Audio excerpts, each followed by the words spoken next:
গুদাম ঘরের মধ্যে ঠান্ডা কনকনে হাওয়ার যেন একটা স্রোত বইছে মাঝে মাঝে।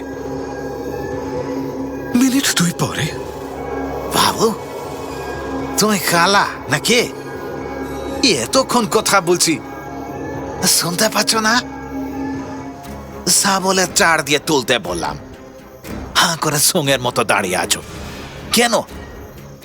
গঙ্গাধর কেমন যেন ভেবা চাকা হয়ে গিয়েছে।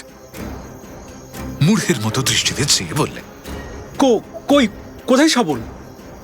গঙ্গাধর সামনের খাঁ সাহেবের মুখের দিকে চাইলে সঙ্গে সঙ্গে খাঁ সাহেবের মুখ, গলা, বুক, হাত, পা, সারা দেহটা যেন চুর চুর করে গুঁড়িয়ে গুঁড়িয়ে পড়ছে।